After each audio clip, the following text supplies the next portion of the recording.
और एक बड़ी खबर यहां पर आ गई है आजमगढ़ से। इस वक्त धर्मेंद्र यादव फिर से आगे हुए हैं।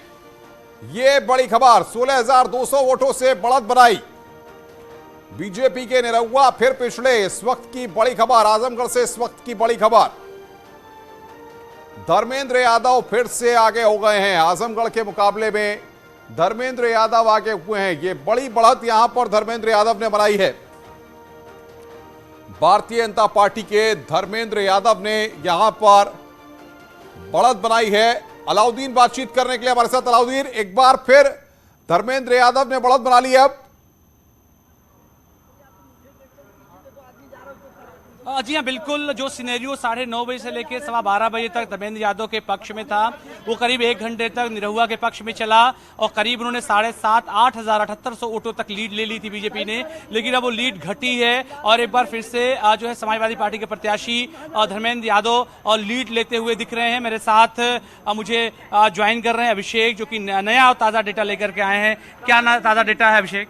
जी बिल्कुल, करीब 12 बजे से लगातार दिनेश लाल यादव निरहुआ लगातार सपा प्रत्याशी को लीड करते हुए दिखाई दे रहे थे और एक बड़ी लीड थी जो 10,000 तक पहुंची थी। लेकिन अब एक बार फिर से समाजवादी पार्टी के प्रत्याशी धर्मेंद्र यादव लीड करते हुए दिखाई दे रहे हैं और उनके वोटों में इजाफा होते हुए 826 वोटों से वो आगे चल रहे हैं। फिलहाल उनका जो वोटिंग परसेंटेज है वो 34 हो चुका है। इसमें कुल टोटल वोट 1,62,167 मिले हैं, जबकि भाजपा प्रत्याशी दिनेश लाल यादव निरहुआ को 1,61,341 वोट मिले हैं। वहीं बात करें गुड्डू जमाली की, तो गुड्डू जमाली के वोट परसेंटेज में भी रुकावट आई है। वो अभी कुछ देर पहले 1,36,000 वोट पाए हुए थे, जो अब 1,38,590 है। तो यानी कि एक बार फिर से समाजवादी पार्टी के प्रत्याशी दिनेश लाल यादव निरहुआ को पछाड़ते हुए आगे बढ़ते हुए दिखाई दे रहे हैं और अब तक 826 वोटों का लीड ले चुके हैं और माना जा रहा है कि और इस लीड में बढ़ोतरी हो सकती है और बड़ी संख्या में बढ़ोतरी हो सकती है। क्या लगता है आपको? मुझे लगता है 55 से 60% मतों की मतगणना हो चुकी है, मुझे ऐसा लगता है। जो अभी तक के वोट शेयर आए हैं उसमें 58% वोट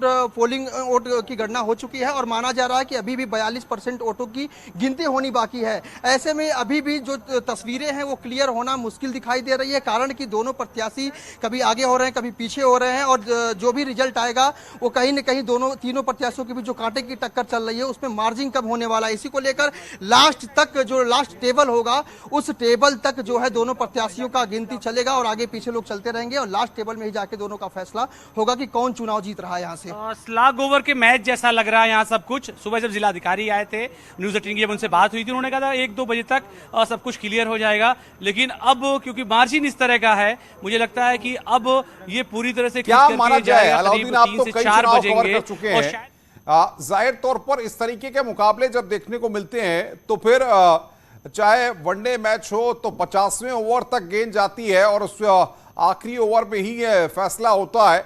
तो ऐसे में क्या लगता है, इसका रिजल्ट जो है वो पूरी तरह साफ अंतिम वक्त तक नहीं हो पाएगा या अंतिम वक्त तक ही हो पाएगा? आजमगढ़ के इलेक्शंस को मैं 2009 से कवर करता रहा हूं।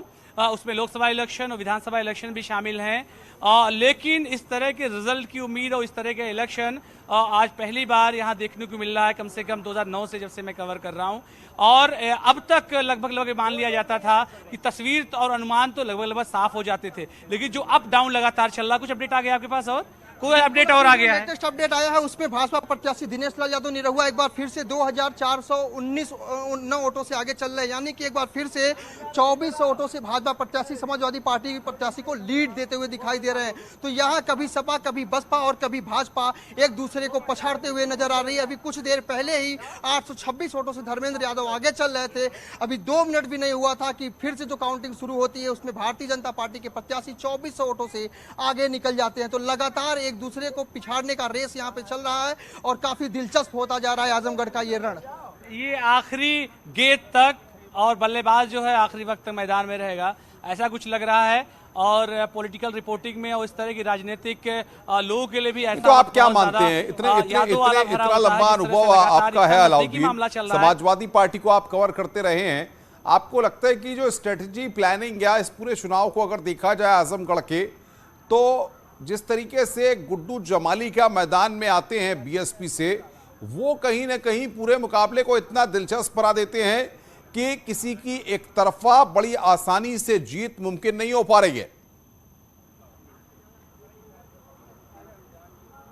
बिल्कुल सही नब्ज को आपने पकड़ा है। वजह सिर्फ और सिर्फ वही है क्योंकि गुड्डू जमाली शुरुआती दौर में जब वोट फीसद था तो वो एक वक्त में वो भी 1500 वोट से आगे चले गए थे, लेकिन बीच में आके उनका वोट साइलेंट हो गया था। 82,000 पर आकर के वो रुक से गए थे और बाकी लोग 1 लाख से ऊपर यानी 1,10,000 पर खेल रहे थे। लेकिन एकाएक उसके बाद गुड्डू जमाली का वोट बढ़ता है, वो लगातार 1,28,000 1,32,000 तक वो पहुंच जाते हैं। तो जिस बात का जिक्र आप कर रहे हैं वो बिल्कुल दुरुस्त कर रहे हैं। गुड्डू जमाली के आने के बाद से ही आजमगढ़ के इस चुनाव की जो सूरत और सीरत है वो बिल्कुल बदल गई है। अभिषेक लगातार गुड्डू जमाली से भी मिले हैं, कुछ बातें भी मैं उनसे जानने की कोशिश करूंगा। अभिषेक, क्या लगता है कि इलेक्शन का ट्रायंगुलर होकर के नए जो नतीजे दे रहा है इसमें गुड्डू जमाली का ही रोल ज्यादा नजर आ रहा है? जी, निश्चित तौर पे अगर गौर करें 2019 के चुनाव में तो अखिलेश यादव को जीतने के लिए गठबंधन का सहारा लेना पड़ा था और बसपा सपा गठबंधन के साथ मैदान में उतरी थी। उसके बाद अखिलेश यादव को एक बड़ी जीत मिली थी। हालांकि और बड़ी खबर इस वक्त आ रही है, दोनों ही सीटों पर भाजपा को बढ़त। लोधी 16,758 वोटों से आगे चल रहे हैं। आजमगढ़ में निरहुआ फिर आगे हो गए। आजमगढ़ का मुकाबला बड़ा दिलचस्प है। निरहुआ 2,409 वोटों से आगे। ये इस वक्त की बड़ी खबर हम आपको बता रहे हैं। दिलचस्प मुकाबला आजमगढ़ में देखने को मिल रहा है। लगातार हमारे साथ अलाउद्दीन बने हुए हैं, अभिषेक बने हुए। अलाउद्दीन, ये मुकाबला इतना दिलचस्प हो गया है कि कुछ भी प्रेडिक्ट करना, कुछ भी कहना बहुत जल्दबाजी है, क्योंकि आजमगढ़ में उतार चढ़ाव लगातार जारी है। जी हाँ, बिल्कुल आप सही कह रहे हैं। ये आखिरी वक्त का ही मैच है, स्लॉग ओवर तक मैच जाने की उम्मीद है। और जिस तरह से गुड्डू जमाली लगातार आगे बढ़ रहे हैं, गुड्डू जमाली का आंकड़ा कहां तक पहुंच गया अभिषेक?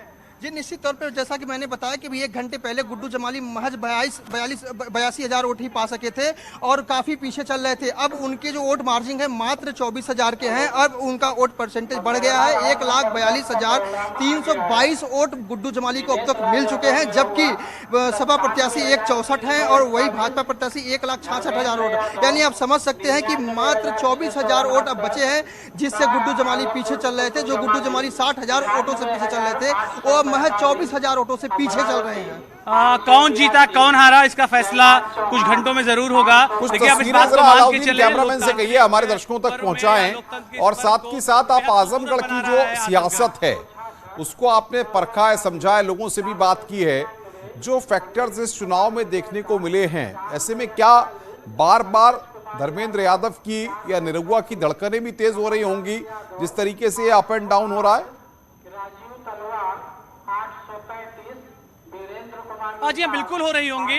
धर्मेंद्र यादव खुद जो है कैंपस में मौजूद हैं। हम लोग जब अंदर गए थे तो अपने लोगों को बूस्ट भी कर रहे थे, अपने कार्यकर्ताओं को। खासतौर से जो एजेंट थे वो लगातार थंब का इशारा भी कर रहे थे, जब वो लीड कर रहे थे और सबके पास बार बार जा भी रहे थे। और लगातार वो जो कुछ तस्वीरें जरूर दिखाइए अलाउद्दीन, ताकि हमारे दृश्य दर्शक देख पाए। लगातार वो जाकर के थंब विब्रेशन दिखा रहे थे। जी हाँ, बिल्कुल। हालांकि काउंटिंग स्थल पर 1 घंटे के लिए हम तमाम लोगों को इजाजत दी गई थी, लेकिन मैं लेटेस्ट कोशिश करता हूं। जो आखिरी दरवाजा है बैरिकेडिंग का, चौथा, जहां तक हमको आने की इजाजत है, जो लाल बिल्डिंग है, जूम करें मैक्सिमम कैमरा, जो लाल बिल्डिंग है, जो दरवाजे दिखाई दे रहे हैं, पैरामिलिट्री के फोर्सेस के लोग और साथ में एसएसपी के जो जवान दिखाई दे रहे हैं, वहीं पर काउंटिंग का पूरा काम चल रहा है। और खासतौर से सुबह से ही धर्मेंद्र यादव बने हुए हैं यहाँ पर। हालांकि कुछ देर के लिए वो गए थे, लेकिन इस बीच में आप इस बात को भी मानना पड़ेगा कि जिस तरह से गुड्डू जमाली लगातार लीड कर रहे हैं, इसलिए ये इलेक्शन और ज्यादा रोमांचक होता जा रहा है। और नतीजे हालांकि जो भी आए, लेकिन आप मान के चलें कि आजमगढ़ से जो डेमोक्रेसी की एक स्वस्थ प्रतिस्पर्धा है उसकी एक खुशबू भीनी नजर आ रही है। तो क्या आप मानते हैं जिस तरीके से लगातार आरोप प्रत्यारोप का दौर दिखाई दिया इस पूरे सियासी दंगल में, इस बाई इलेक्शन में, उसने कहीं ना कहीं एक हवा बनाने की कोशिश की है इस मुकाबले को दिलचस्प बनाने में?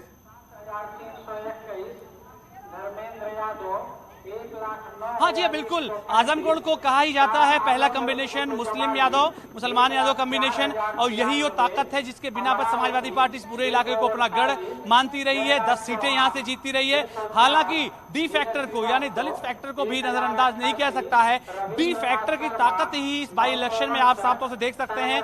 और इलेक्शन का जो पूरा स्वरूप है, जो रूप है अभी तक हम लोग देख पा रहे हैं, वो डी फैक्टर की वजह से ही है। हालांकि राजनीतिक पंडित और राजनीति के जानकार इस बात की समीक्षा बाद में करेंगे, लेकिन ये बात मानकर चले कि गुड्डू जमाली के आने से डी फैक्टर ज्यादा हावी उधर होता हुआ दिखाई दिया है और शायद यही बड़ी वजह है कि अब तक तस्वीर नहीं साफ हो पाई है। और दोपहर के बाद का वक्त है जब जिला अधिकारी जो कि मुख्य निर्वाचन जो अधिकारी है जिले के, उनको इस बात का अंदाजा था कि 12 से 1 बजे तक अनुमान था कि रिजल्ट लगभग आ जाएगा, लेकिन अभी तक बिल्कुल स्थिति साफ नहीं है। अभी जब हम बिल्कुल मैं रोकूंगा आपको, हमारे साथ हरीश श्रीवास्तव जी बने हुए हैं, भुवन जोशी जी बने हुए हैं, लेकिन इस बीच एक बड़ी खबर आ गई। रामपुर में बीजेपी को बड़ी बढ़त, ये बड़ी खबर। घनश्याम लोधी 19,552 वोटों से आगे, बड़ा अंतर यहां पर।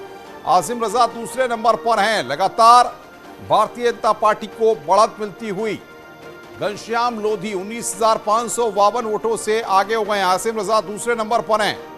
ये बड़ी खबर हम आपको बता रहे हैं। रामपुर में बीजेपी को बड़ी बढ़त, घनश्याम लोधी 19,552 वोटों से आगे हो गए। आसिम रजा दूसरे नंबर पर हैं।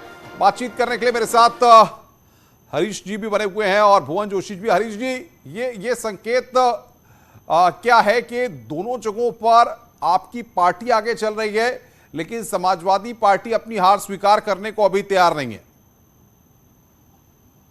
देखिए, ये जो रामपुर और आजमगढ़ दोनों लोकसभा की सम्मानित जनता ने ये जो अपना जो ये मैंडेट जो है दोनों लोकसभा क्षेत्रों का, ये इस बात का पुख्ता प्रमाण है कि आदरणीय योगी आदित्यनाथ जी के नेतृत्व में जो भारतीय जनता पार्टी की सरकार ने जिस तरह से भ्रष्टाचार मुक्त और अपराध मुक्त व्यवस्था के लिए काम किया है, जिस तरह से उत्तर प्रदेश के विकास के लिए काम किया है और जिस तरह से एक संवेदनशील मुख्यमंत्री के रूप में वो लोगों के साथ खड़े नजर आए हैं, उसी का परिणाम है कि आज आजमगढ़ और रामपुर की जनता एक जवाबदेह सरकार के लिए